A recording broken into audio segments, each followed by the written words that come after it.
Baik, saat ini kami akan membuat video pembelajaran terkait 5 materi. Materi yang pertama yaitu pencarian linear, yang kedua postfix ke prefix, yang ketiga LISCH, yang keempat tree short, dan yang kelima searching dengan metode seeded reference.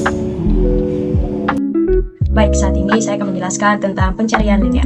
Pencarian linear atau linear search adalah metode pencarian data yang dilakukan dengan membandingkan elemen satu per satu secara berurutan dari awal hingga akhir data sampai data yang dicari ditemukan atau seluruh data sudah diperiksa.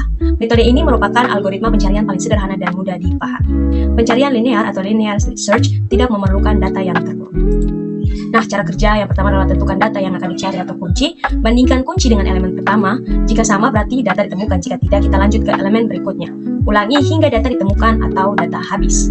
Nah, contohnya, seorang guru ingin mencari nilai 75 dalam daftar nilai berikutnya yaitu 60, 70, 80, 75, dan 90. Nah, di sini akan kita bandingkan satu persatu hingga selesai atau mendapatkan nilai yang kita cari. Yang pertama, bandingkan 60 dengan 75. Nah, 60 tidak sama dengan 75. Kita lanjut ke 70. 70 juga tidak sama dengan 75.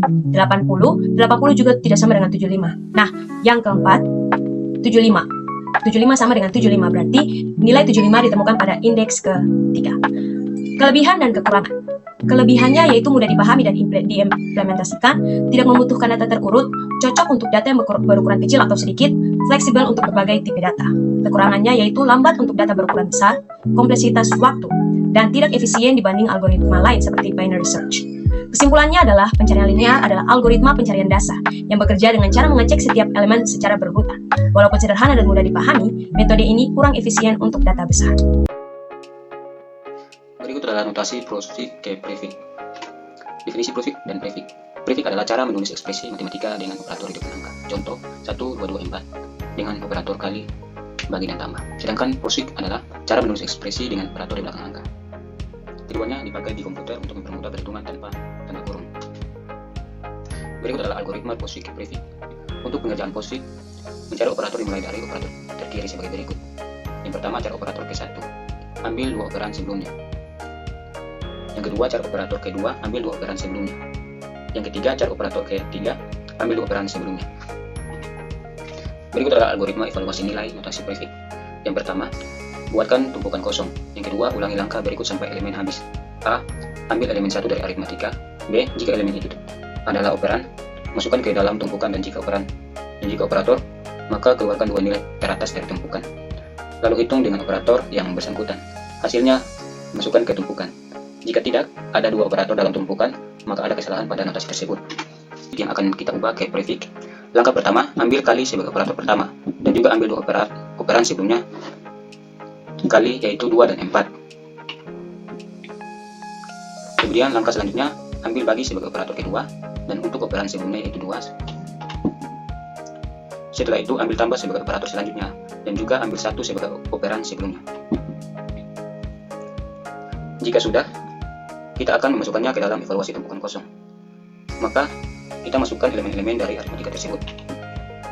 Di sini kita masukkan elemen pertama yaitu elemen 4. Kemudian kita masukkan lagi elemen yang sebelumnya yaitu elemen kedua, angka 2. Kemudian kita kalikan angka 2 dengan 4. Hasilnya 8. Kemudian kita buat tumpukan yang baru. Setelah itu masukkan elemen selanjutnya yaitu angka 2.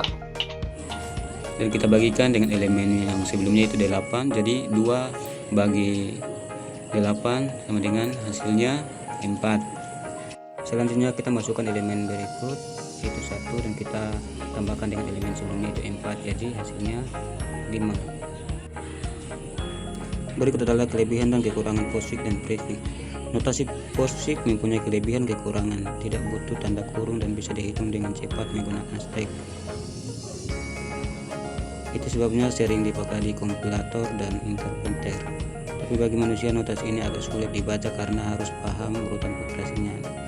Notasi prefix juga tidak butuh tanda kurung dan cara perhitungannya jelas, cukup dibaca dari kanan ke kiri. Jadi kesimpulannya, notasi postfix dan prefix adalah cara lain untuk menulis rumus matematika selain cara biasa yang kita gunakan. Keduanya punya kelebihan karena tidak butuh tanda kurung dan kelebihan mudah diproses oleh komputer. Postfix lebih cepat dalam perhitungan, tapi Postfix juga mudah dipahami strukturnya. Kalau begitu, kedua agak sulit dibaca manusia dibandingkan cara penulisan rumus biasa. Oke, di sini saya akan jelaskan tentang list. Jadi list itu adalah algoritma yang digunakan untuk menyimpan dan mengambil data pada tabel hash atau struktur data yang memetakan kunci ke nilai dengan cara yang efisien. List disisipkan ke slot memori kosong pertama yang tersedia di area penyimpanan cadangan atau overflow area yang biasanya terletak di bagian akhir tabel hash.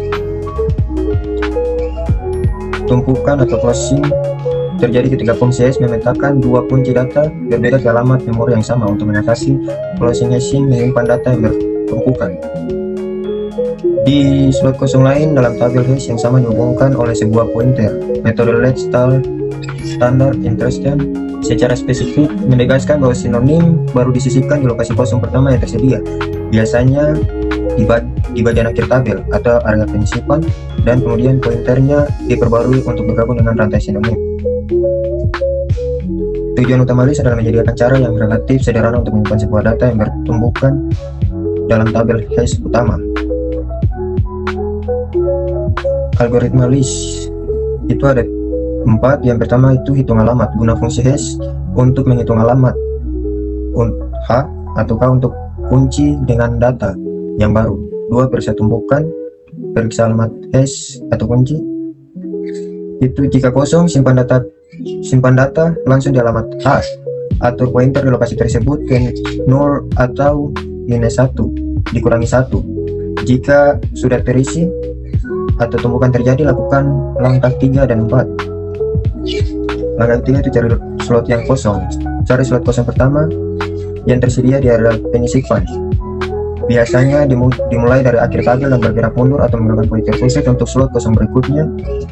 Yang keempat itu sisipkan dan hubungkan. Siapkan data di slot kosong tersebut.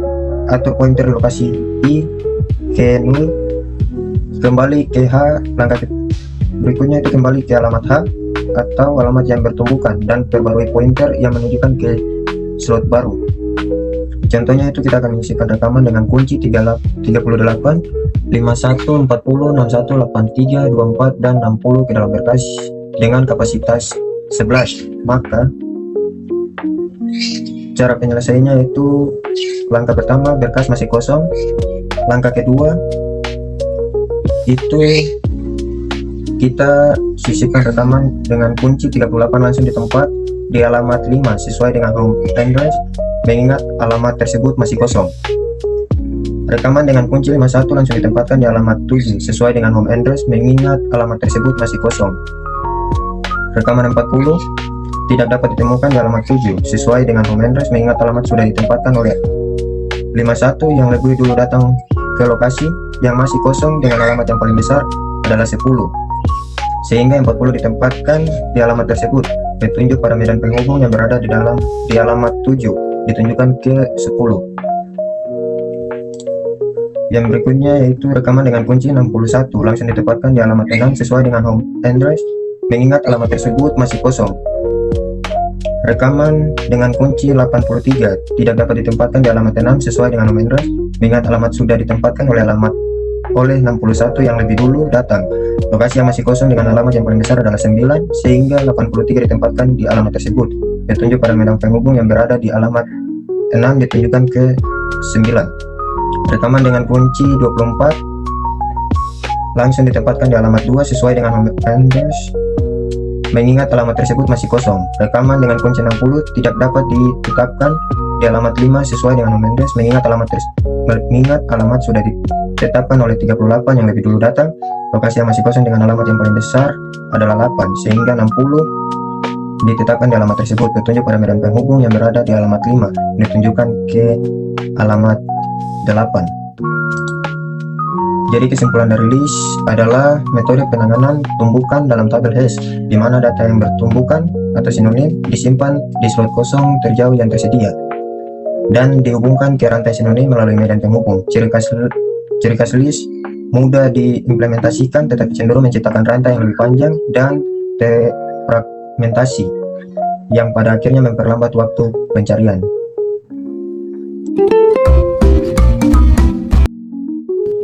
Definisi dari Trisor. Trisor adalah metode pengurutan data yang memanfaatkan struktur data tree, khususnya binary search tree, atau disingkat BST. Pada Trisor, setiap data dimasukkan ke dalam tree sesuai aturan BST, kemudian dilakukan in order transversal untuk menghasilkan data yang sudah terurut.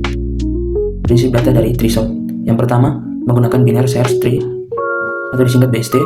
Yang kedua, setiap node memiliki maksimal 2 anak. Yang ketiga, nilai lebih kecil dari root disimpan di subtree kiri.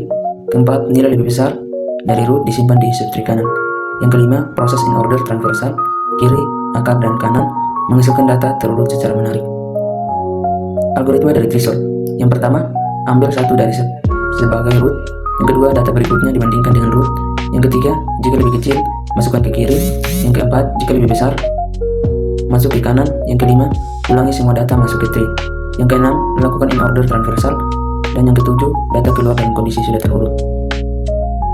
Kelebihan dari Trisor. Yang pertama, menghasilkan data terurut otomatis. Yang kedua, efisien jika Trisor seimbang. Yang ketiga, mendukung data dinamis. Yang keempat, struktur data rapi dan terorganisir. Yang kelima, pertukaran data. Kekurangan dari Trisor. Yang pertama, tidak efisien jika Trisor tidak seimbang. Yang kedua, membutuhkan memori tambahan. Yang ketiga, implementasi lebih kompleks. Dan yang keempat, performa tergantung jenis tree. Baik, contoh kasus akan dijelaskan oleh teman saya, yaitu Dennis. Contoh kasus, misalkan kita punya array awal 5, 3, 4, 2, 1, 6. Langkah-langkahnya, 5 menjadi root dari BST, 3 lebih kecil dari 5, jadi masuk ke kiri. 4 lebih kecil dari 5, tapi lebih besar dari 3, jadi masuk ke kanan dari 3. 2 dan 1 masuk ke kiri paling bawah. 6 lebih besar dari 5, jadi masuk ke kanan paling bawah. Transversal in order atau kunci Trisor. Urutan in order, kunjungi kiri, kunjungi root, kunjungi kanan. Proses transversal in order mulai dari root 5, pergi ke kiri 3, kemudian pergi ke kiri 2, pergi ke kiri 1, tidak punya anak kiri jadi cetak 1. Kembali ke 2, cetak 2, kembali ke 3, kunjungi kanan 4, cetak 4, kembali ke 5, cetak 5, pergi ke kanan 6, cetak 6. Hasil transversal in order 1, 2, 3, 4, 5, 6. Inilah array yang sudah terurut. Hasil transversal in order disimpan kembali ke array 1, 2, 3, 4, 5, 6. Trisor selesai. Baik, saat ini saya akan menjelaskan metode Cited Reference Searching atau pencarian referensi terkutip. Jadi, metode Cited Reference Searching adalah strategi penelusuran literatur yang tidak mengandalkan kata kunci atau keywords, melainkan menggunakan sebuah dokumen kunci atau artikel benih untuk melacak hubungan sitasi antar penelitian. Jadi, berikut ini adalah pembahasan mendalam mengenai metode ini dalam konteks akademik dan teknis. Yang pertama adalah pengertian.